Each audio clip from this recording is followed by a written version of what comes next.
Okay, with us now from Illinois, Democratic Congressman Sean Casten. Congressman, you heard the senator. I want to first get your response.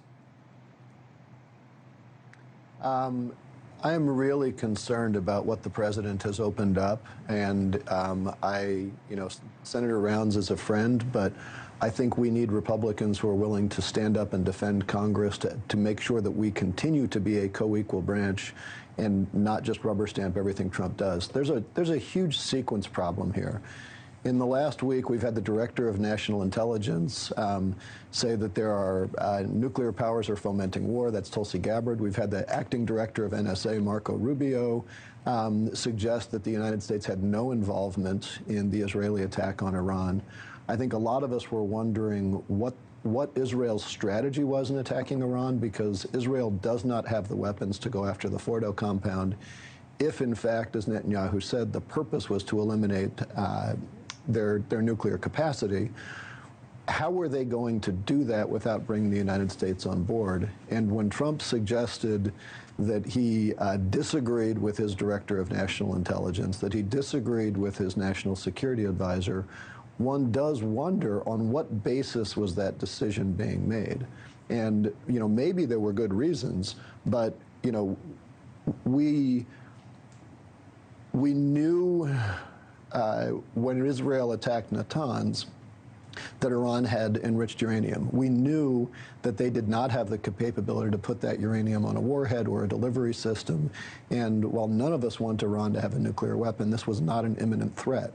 We knew as recently as, I think, 3 days ago, we were notified that Congress would have a bipartisan classified briefing this coming Tuesday on the situation in Israel and Iran. And then the attack came overnight. Congress was left in the dark on this. It is not at all clear that there was an imminent threat to the United States. But if what happened was Netanyahu just played Trump like a fine violin, that would be consistent with the sequence we've seen. And I'm not saying I know that. I'm saying that if we as Congress don't say we need to get to the bottom of what happened, why did this happen, what was the sequence, was there an imminent threat, and those of us who are not 79 years old, like the president is, are going to potentially be left cleaning up a massive mess from destabilizing the Middle East. And I'd like to know if that was in the United States' national interest and on what basis that was made, if it wasn't made in consultation with our intelligence experts. So, Congressman, I certainly take your point, but hasn't that horse sort of already left the barn in the sense that Congress has been giving away its authority on these matters for a long time? You don't have to go all the way back to Vietnam. You have the 2001 authorization, the very open-ended authorization of force, and doesn't the administration have plenty of legal and constitutional cover here based on what Congress has ceded in the past 2 or 3 generations? We can choose to learn from our mistakes, or we can choose to repeat them. We spent 18 years in Iraq on false intelligence and a bad series of decisions by Congress. I don't feel myself compelled to repeat that mistake. I remain deeply concerned that we have 40,000 troops in the region, 10,000 just in Qatar. I remain deeply concerned that Iran continues to have proxies throughout the region, could massively, whether through the Houthis, Hezbollah, Hamas, their militias in Iraq, could create a significant problem and threat to both U.S. troops and our allies, could massively destabilize shipping lanes in the region and oil prices. And last time I checked, when the U.S. Overturned a military regime in Iran some 40 years ago, 50 years ago, it didn't work out real well for the United States.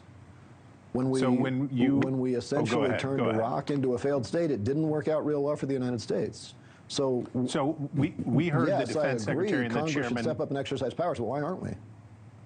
So when we hear the Defense Secretary and the Chairman of the Joint Chiefs saying that they absolutely don't want to topple the government, that that's not their aim, do you not believe them?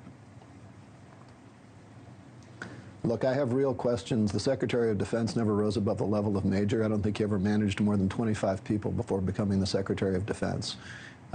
He has a habit of leaking intelligence to family members and journalists. This is not someone who I innately trust. It's a problem with the Trump administration that we have to ask these questions. But if they had the information that justified this strike, why didn't they read Congress in beforehand? Thank you for watching. Subscribe below and download our NewsNation app right now on your phone, and you will get fact-based, unbiased news for all Americans.